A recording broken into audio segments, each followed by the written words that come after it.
السلام علیکم ورحمۃ اللہ وبرکاتہ۔ روزہ دار کی اہمیت کیا ہے اسلام میں؟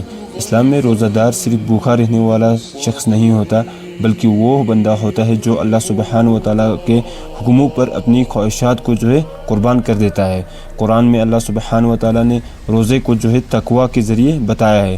روزہ دار اپنی بھوک اور پیاس کے ذریعے یہ ثابت کرتا ہے کہ اس کی زندگی اللہ سبحانہ و تعالیٰ کے حکموں کے نیچے ہے۔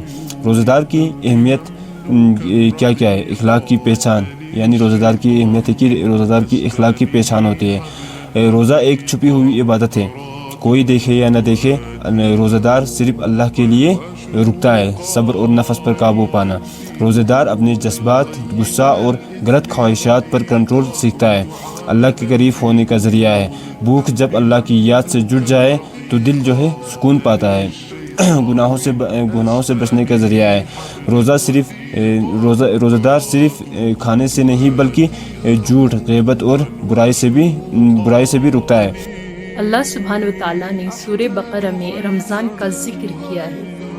سورہ بقرہ ورس نمبر 185 میں اللہ فرماتے ہیں کہ مہینہ وہ ہے جس میں قرآن نازل کیا گیا ہے، جو لوگوں کے لیے ہدایت ہے اور ایسے روشن نشانیوں کے حامل ہے جو صحیح راستہ دکھاتی ہے اور حق اور باطل کے درمیان فیصلہ کرواتی ہے۔ اگر تم میں سے کوئی یہ مہینہ پائے تو اس میں روزہ ضرور رکھے، اور اگر کوئی شخص بیمار ہو یا سفر میں ہو تو وہ دوسرے دنوں میں روزہ پورا کر لو۔ اللہ تمہارے ساتھ آسانی کا معاملہ کرنا چاہتا ہے اور تمہارے لیے مشکل پیدا نہیں کرنا چاہتا، تاکہ تم روزوں کی گنتی پوری کر لو، اور اللہ نے تمہیں جو راہ دکھائی ہے اس پر اللہ کی تکبیر کہو، اور تاکہ تم شکر گزار رہو۔ حدیث پاک کا مفہوم ہے کہ رسول اللہ صلی اللہ علیہ وسلم نے ارشاد فرمایا، اللہ سبحانہ و تعالیٰ فرماتے ہیں، روزہ میرے لیے ہے اور میں ہی اس کا بدلہ دیتا ہوں۔ اس عظیم حدیث کو رسول اللہ صلی اللہ علیہ وسلم نے بیان فرمایا، اور یہ صحیح البخاری اور صحیح المسلم میں بھی آتی ہے۔ اس ایک جملے میں روزے کی پوری روح چھپی ہوئی ہے۔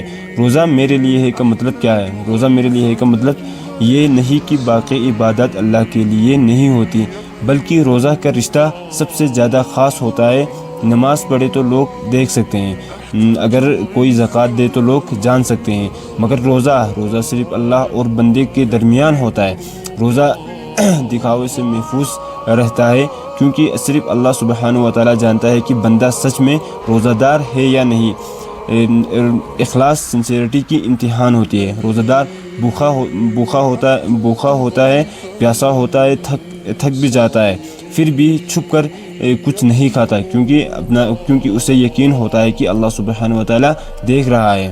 اس اخلاق کی وجہ سے اللہ فرماتے ہیں، روزہ میرے لیے ہے اور میں اس کا بدلہ دیتا ہوں کا مطلب ہے کہ باقی عبادات کا اجر مقرر ہوتا ہے، نیک اعمال کے 10 گنا یا 70 گنا، مگر روزہ اس کا اجر لمٹ کے بغیر ہے، جتنا اللہ چاہے اتنا عطا فرماتے ہیں، مطلب روزہ دار کا ثواب بے حساب ہے۔